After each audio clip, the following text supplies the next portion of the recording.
Welcome to Divorce Law with Attorney David Badanes. Hello and welcome to Divorce Law with experienced attorney David Badanes. David has extensive experience in divorce, child custody, child support, divorce mediation, as well as estate planning matters. And David handles each client with the personalized attention that they deserve. I am your host, Kevin Rosenquist, and today's episode is Shifting Boundaries, Child Relocation in New York Divorce Cases. David, so good to have you back. Thank you. Good to see you again. All right. So can you kind of explain the critical aspects of New York State's relocation laws and how they impact custody and even visitation arrangements? Well, in New York State, the overriding issue is always what's the best interest of the child. So if someone wants to, they're living here in New York and they want to move to Colorado, Texas, Florida, wherever, Virginia, it doesn't really matter too much where they want to live. The judge in the court will first say, well, how is this going to impact the child? And then the second thing is, how is that going to affect the child and the parent that's, let's say, staying here in New York, that relationship? You can't just say, well, it's good for me, the parent that's moving. The typically get here, it's going to be less expensive for me to live in Florida. I'm going to have better opportunity in Colorado, bigger house, whatever. That's not the criteria.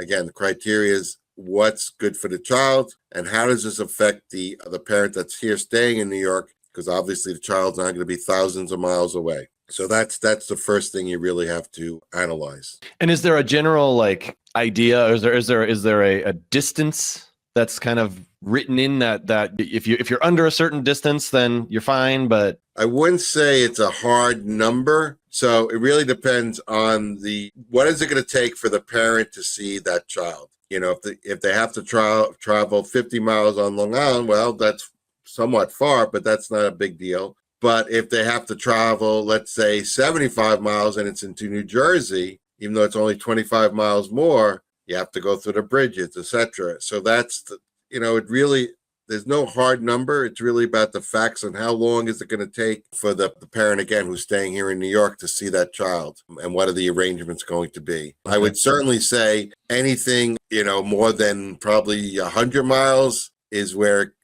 that's where the court's really going to look at it. But that's a very, no hard number even there. how does the New York court assess the child's best interest in relocation cases? And are there certain factors that are more influential than others when it comes to the court's decision? Well, yes. Again, they first want to analyze, well, what's before the parent wants to move, how is that other parent, seeing the kid as it is? Do they never see the child anyway? So there's really not going to be a big effect. Mm-hmm. Or are they seeing this child every day because of whatever reason? So again, when these come to these custody issues, every case really has to be analyzed. So they want to see what the relationship is now between, parent staying and the child, and how is it going to affect that? If you do move, what are you going to do so you can have that child see the parent that's not moving? Are you going to fly them back every weekend? Are they going to spend the whole summer with the parent here staying in New York? The parent moving has the burden to say, well, what am I going to do to make sure that other parent still has a relationship? So it's really the burden on the parent moving to show how to keep that child-parent relationship going. So what are some of the reasons that would be considered valid for a custodial parent to request relocation with a child? Well, it is true that if you're going to say my financial or economic situation is going to be better, that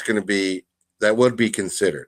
But again, that's not the be all or end all. You have to show that, yes, I actually have a job here in wherever, Virginia, I got an offer and I'm going to make, 20% more, 30% more, whatever. So that's first thing you almost have to show, is that it's going to be truly a better economic situation. And again, you can't just say it's cheaper to live in Virginia or wherever, because New York is probably, in New York, California, we're the most expensive place to live. So that just saying it's less expensive does not fly. Even though it's technically more money in your pocket, it's still not a valid reason. So you have to show that you have probably a better job or better situation for that. Mm-hmm. But again, the second thing you have to show is how are you going to keep that parent-child relationship for the parent staying here in New York? What is your what is your plan, so to speak.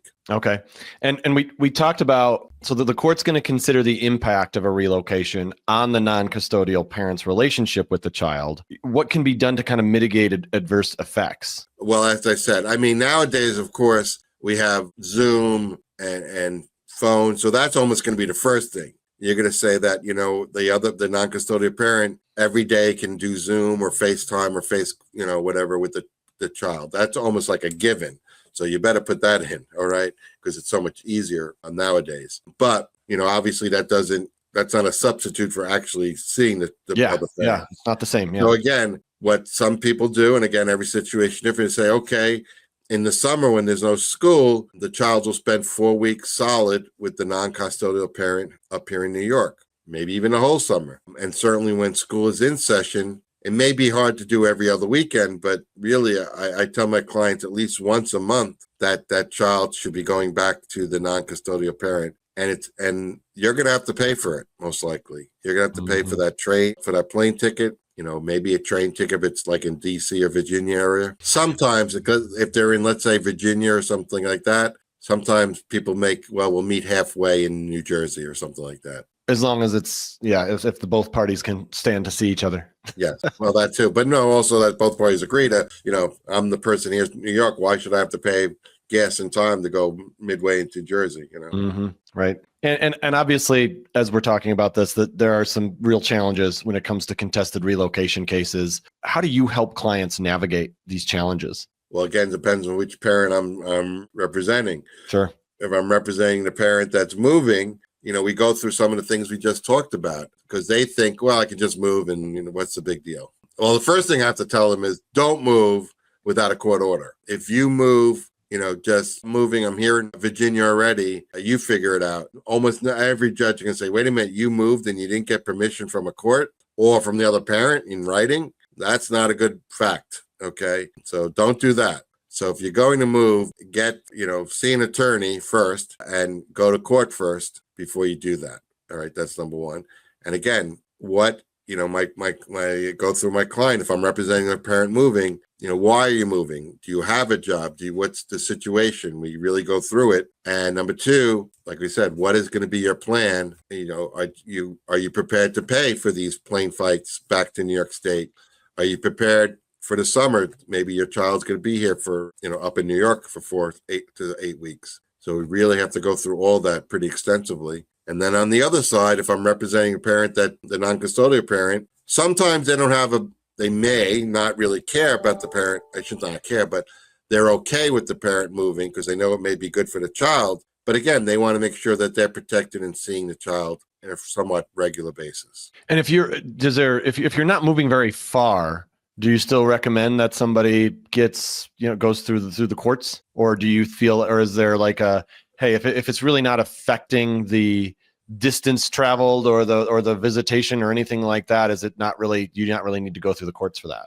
Okay, so most divorces will have a clause in there saying you can only move, fill in the blank, from where you're living now, or it'll say you can only move to Nassau or Suffolk County. There'll be something in there. Not all of them. All my agreements have it because we don't want ambiguity, but most agreements will have something about where you can or can't move. So first of all, if you're within that parameters, you don't have to go to court. If you're only moving within those parameters, no need to go to court. But let's say your divorce agreement says you can only move within Suffolk County and you want to move to Nassau County. Well, then you do have to go to court. And that's what you should do, because if you don't, again, the other parent could say, wait a minute, they move. I know it's only Nassau County, but it says right here they're only supposed to move to Suffolk County. And there must have been a reason we put that in there. Right. And you mentioned sometimes it can, that if you've represented non-custodial parents who are okay with the move, they're okay with the relocation. They are okay. I mean, it sounds kind of, maybe you wouldn't think that, but they know that maybe the child's going to have a bigger house, a swimming pool, or whatever the case may be, life. Yeah. A better life.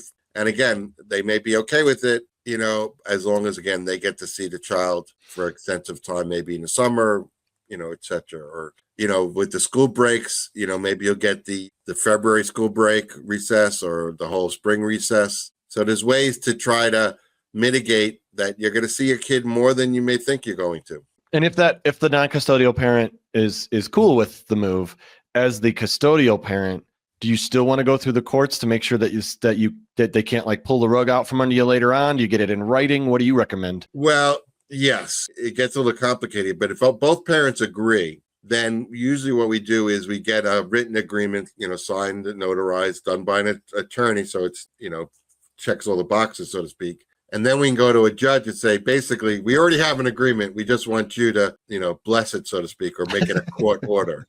Okay. Yeah. Something like that. Yes. You still probably want to go to court. I would say maybe not necessary, but probably still want to get something from a court order. I wanted to follow up with something that you mentioned before. You was like, don't just move and, make sure you do it the right way. Yes. What are the legal ramifications there if somebody were to just do it, do the whole ask for forgiveness later thing?